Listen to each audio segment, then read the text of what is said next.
drinking some cold brew that I made yesterday.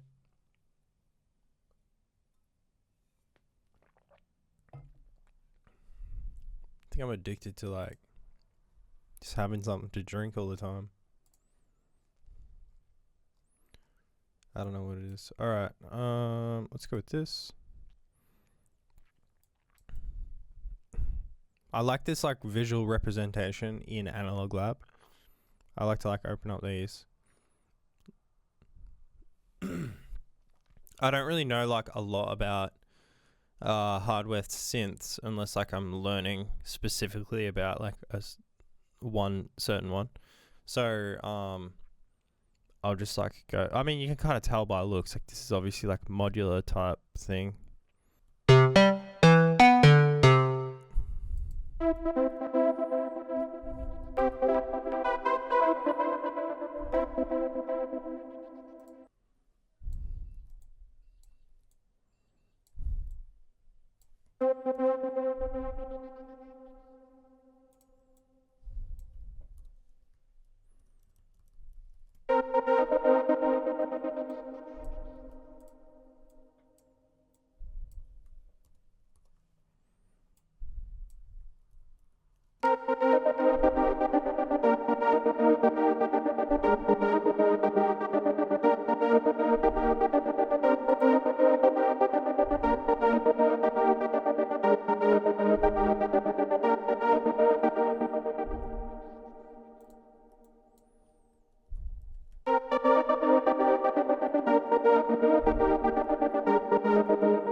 Alright, I'm normally really indecisive and I wouldn't settle for this because it's not something that I'm comfortable, like this synth, but I'm going to force myself to use it. I'm going to try and be a little bit more decisive. And maybe it will turn out, maybe I'll get some good results.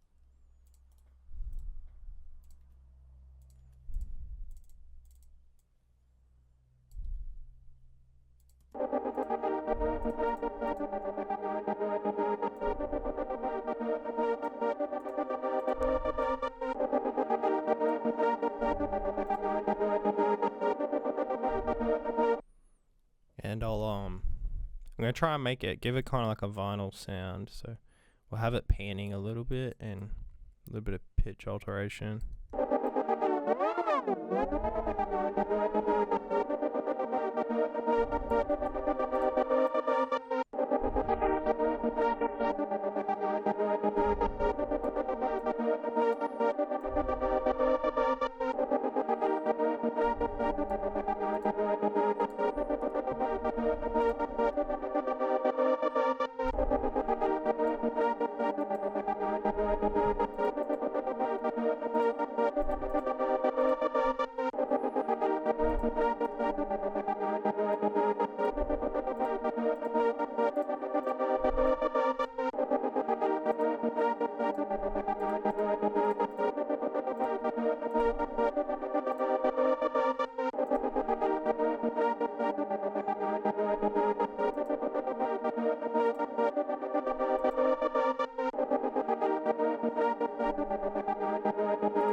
Alright, that's pretty cool. Aussies, Texans. Too hot outside, so we sit inside making art. Couldn't agree more. But it's actually freezing here in Australia right now. So yeah. But yeah, no. In summer, it's like dumb hot as well. Normally just like sit with the air conditioner going flat out and just stay inside. Because like during the day, I actually can't like exist outside. Like I actually hate being outside. I'm more of like a morning person and then like nighttime as well. Middle of the day, I'd rather just like do nothing, like just chill out, sleep, or like, I don't know, play video games or something. If I got the time to do that.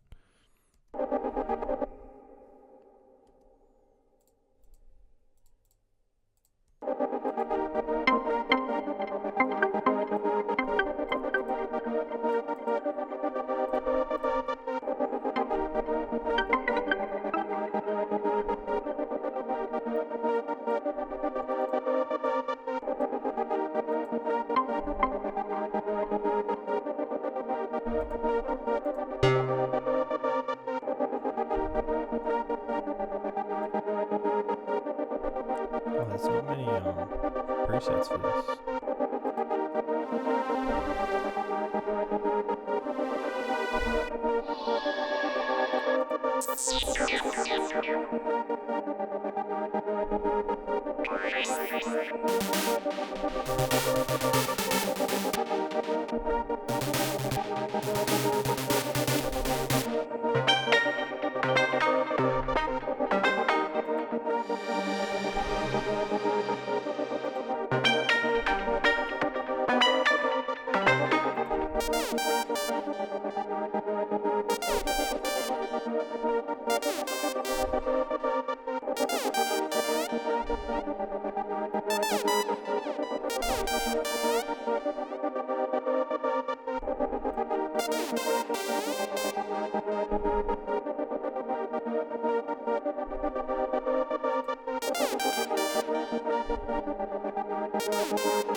So I'm assuming this is like very Euro trance 2000s type hardware.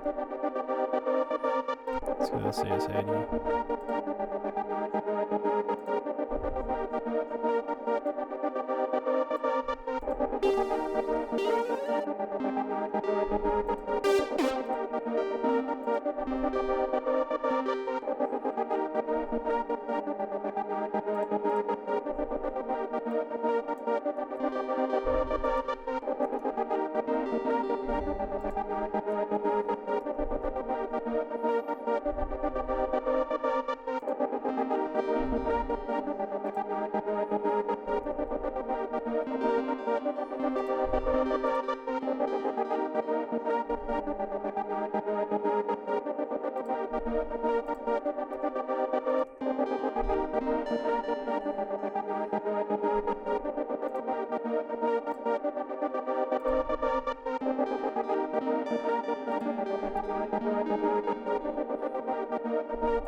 Right now, I'm not really like thinking about what I'm doing. I'm just kind of like layering it. It's a pretty repetitive process, but I'm just like duplicating all the effects, pretty much duplicating everything. So it might seem like a little bit confusing, but yeah, I just like all these effects. 1, 2, 3. We got pan, delay, reverb. Then I use it on the next one as well. But I've just like changed the position. I think I kept this one the same. Change the pre-delay, maybe change like the dry wet and like the stereo width just to kind of position it differently. But it's all going through like the same processing with like very similar settings, so it sounds like it all fits together. And then I'm trying to use like analog emulations. I try to like stick with the same synthesizer. I mean, you don't have to do this, but I feel it just adds another layer of cohesion because it's obviously like similar like tonality in one way or another. So yeah, there's that. We've got three layers. So this is looking pretty good, but maybe I add one more layer, resample, something like that. See how we go.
just use that modulation here on this delay. You can see it really gives it like this sort of ethereal, like, I don't know how to explain it, like hypnotic kind of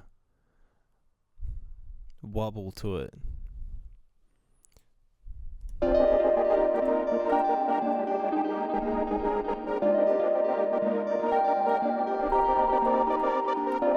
going to get rid of that, the panning. I'm going to use like an auto pan.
I really wish there was like a dry wet setting on this, but there isn't. So what I'm going to do, you can just, so what I did was, wait, I'll ungroup it and talk through the process. So we'll go,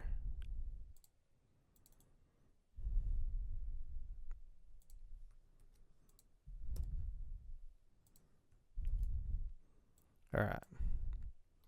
So yeah, we can't control the dry wet. It's just like 100% wet. So what you can do is like group it. So you just right click and hit group. So now it's in this like little effect rack, and you can open this up. So these are kind of like channels, I guess, inside. It's like routing inside of the channel itself, inside of this group. So what we can do is we can duplicate this channel, like, and then we could put like anything else on it if we want, like an amp on that, and then there's no amp on that one. Do you know what I mean? And you could pan one left, pan one right. But anyway, that's not what we're going to do. So I'm going to delete this amp. So for this one, I'm going to call this one will be called wet. It's the wet signal. This one will be called dry. So the dry signal, we're going to deactivate this. So that's playing, if we solo it, you can hear it has none of this like beat mosaic on it. So now what we can do is use this volume level to balance out how much of the dry signal and how much of the wet signal we want. So in a way, it's kind of like using dry wet, like a mix knob, but instead of percentages, we're actually running them in parallel and just balancing them with volume. But the cool thing is that we can pan each of them into like a different area, but I'm going to leave them just as they are because I've got this auto pan on.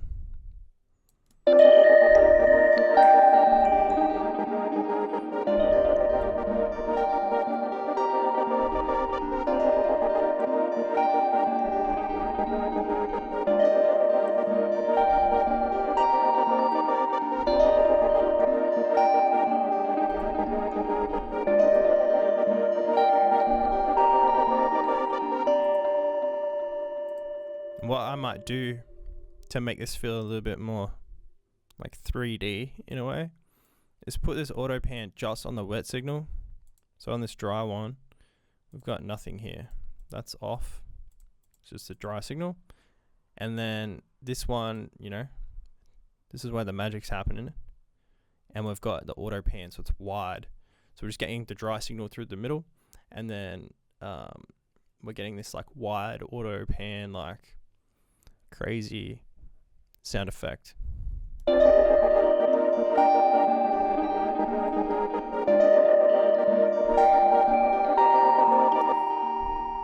But I actually don't like that as much, so I'm going to take it off.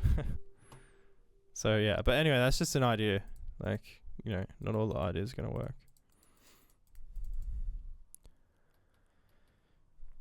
All right.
pass my hi-hats very often, but I usually do it either when I'm like adding delay and adding all this other kind of clutter, or if I pull up and I want to pull up this MIDI, I want to do some like low notes, then it adds like low frequency information, so you need to like scoop it out just so that you have the kind of like upper harmonics and tonality of those low notes, but you don't want the heavy low end.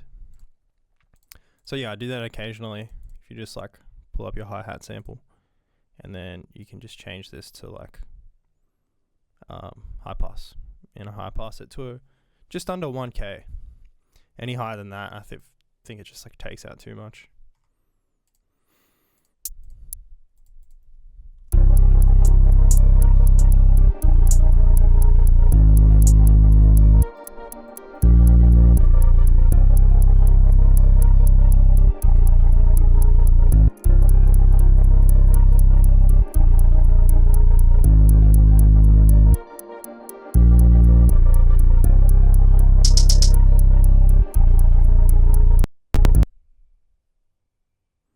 Don't crash.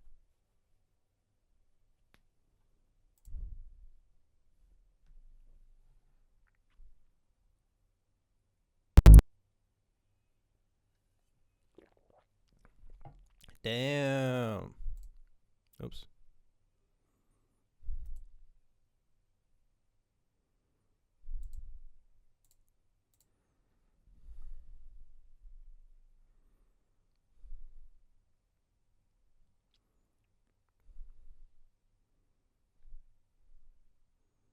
I feel like this is so risky. They need like another screen after this. Would you like to recover your work? Yes or no? What happens if you click no? This is gone forever. Like accidentally hit no. I've never hit no though.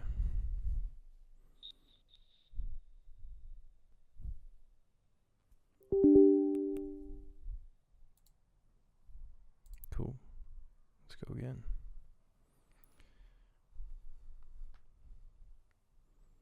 Yes.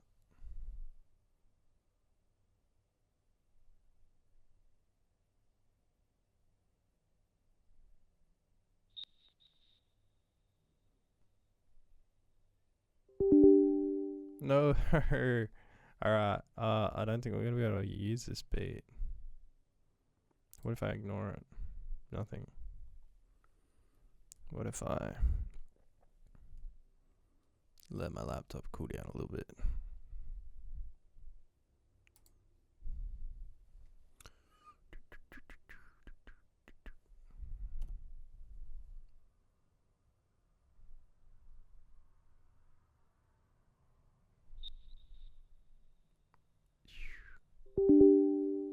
Alright.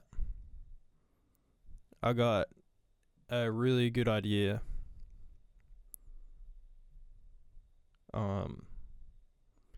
Sometimes you just gotta think outside the box, you know? So what I'm gonna do is this. I don't know if I can just do this. I think I can. Alright, this is kind of Inception. This might take a minute. Obviously, because the project crashed, there was no actual way of me recovering it because it was in this like endless loop cycle of just crashing. So I just exited it, and then went into OBS, stopped the recording, and so the screen recording we're going to reuse to resample the melody and then make the beat. So in case you didn't know this, you can actually dump like MP4s. I'm not sure what other type of files, like video files. I'm assuming like pretty much anything. Ableton's pretty advanced in that sense. So yeah, you can do like kind of like some audio synchronizing in Ableton, and it even comes up with like a doesn't want to load. But yeah, it comes up with a video, like a preview window as well, which is very helpful. So if you were doing some kind of like audio you need to sync up, you've got like a little video window, and then you can layer multiple like audio tracks and get them in time. So yeah, it's pretty cool. I've never really used it that much, but yeah, cool. So it looks like it's loading. So let's find like where the melody is. And also this is obviously like CPU intense, so you can actually just close this window and just scrub this audio down here. Alright, maybe not. So this is just the, because when I record it has like, you can see there's 2 channels here in OBS. So it's just giving me the mic channel. So I might have to open it in Premiere, bounce that audio into Ableton, because we don't want the mic one, we want the desktop. I'm gonna delete this from yesterday. Go down and import this one.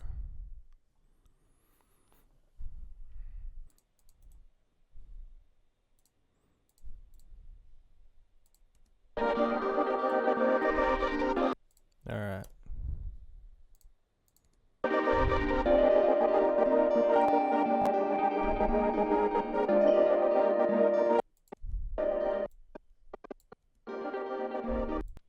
Sample it from about here.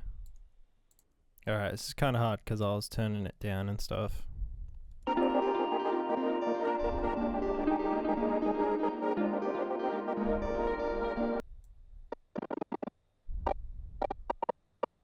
Well, there's like some live automation in there, but we can automate it. Makes it funner to work with.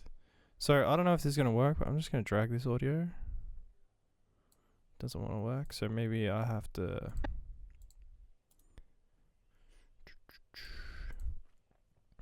I'll have to export it.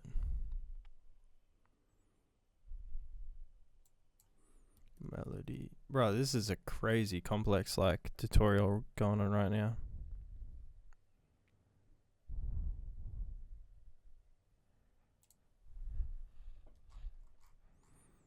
This is not my normal process, but could make for a cool video. Let's see. Resample.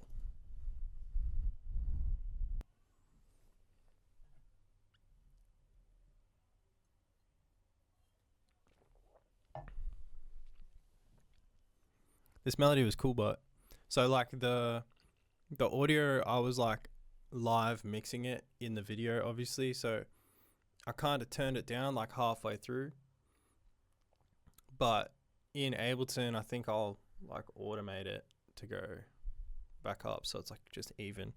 I'm hoping that that will work. Oh god, I keep hitting this.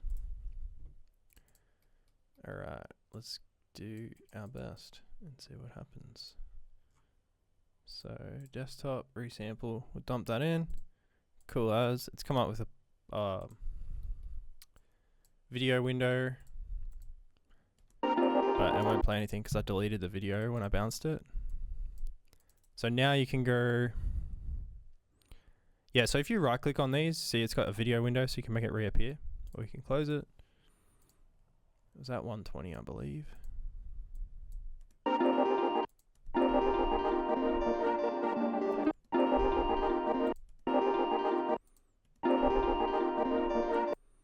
Alright, I reckon that's where we want it.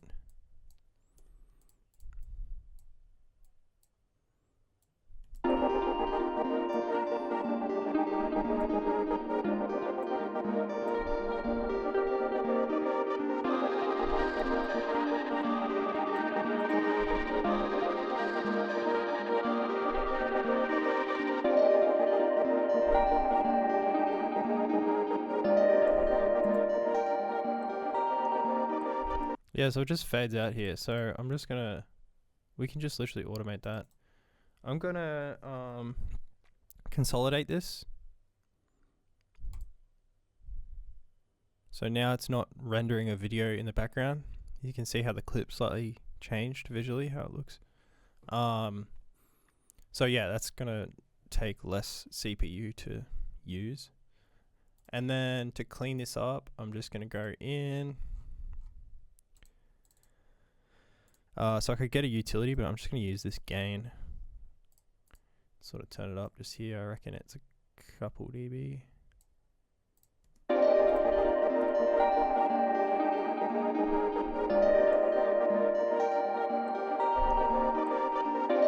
That's pretty good to me.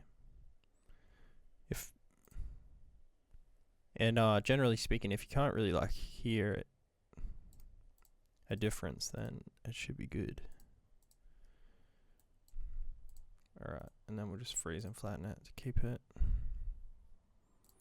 all good. Alright, let's get back to our drums after all that.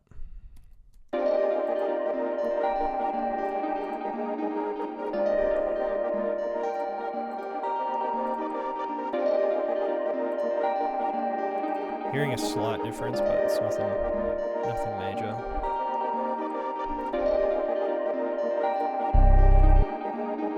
This 808 is so good for ambient music.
Back in here, speeder on all this.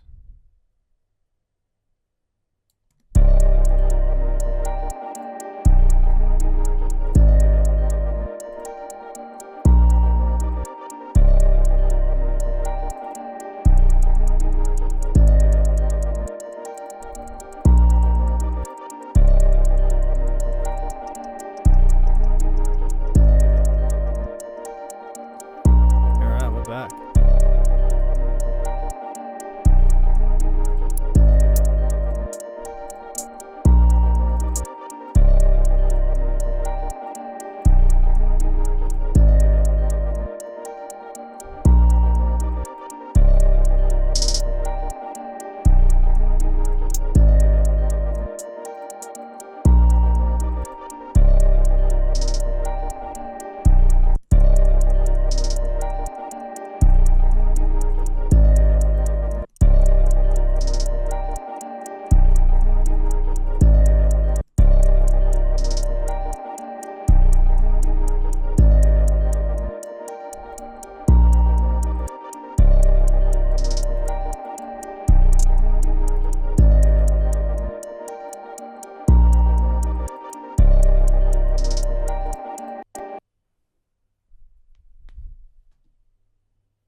Really?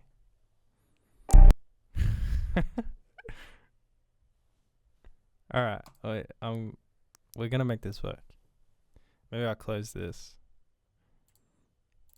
Yes, of course I want to save that. Alright, we're back. I think the main problem here, what's happening is, where is even my beat? Over here. It's obviously like a CPU problem or something. I think, save changes, no. I think it's got to do with OBS. I'm recording in 60 frames because a few people were saying that they liked how smooth it looked. But it's obviously like double as intense as recording at 30 frames is what I used to do. So we're nearly recording at 4K at 60 frames, which is very heavy on the CPU. Maybe not. Maybe it's the RAM or something. I don't know. I'm not like hella tech savvy, but I know my way around a little bit. But I don't know technically like how what does what. But we should be good because we're working with like strictly audio. It doesn't have to load all the plugins and stuff.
But yeah, anyway, that's it for the video. I didn't really expect it to go that way, obviously. But yeah, thanks for watching. If you want to cop some MIDI from me, I just dropped a MIDI kit. It's included in the Patreon membership on my Patreon, obviously. Yeah, so it comes with my drum stash kit, MIDI pack, loops, Ableton project files. So yeah, go check that out. It's a really great way to support the channel. Also, I've been kind of like sick the past 2 weeks, just like on and off. So I've just been posting videos, have just like slowed down a little bit. So yeah, hopefully I can be a little bit more frequent. Been enjoying sort of this long format. I can just like kind of make beats and just chill out and not really have as much of an expectation on it. So yeah, I'm glad the rest of you guys are enjoying that as well. So yeah, hopefully my upload frequency can get a little bit better again now that I'm feeling a bit better. But yeah, that's it for the video. Once again, thanks for watching, and I'll see you in the next video.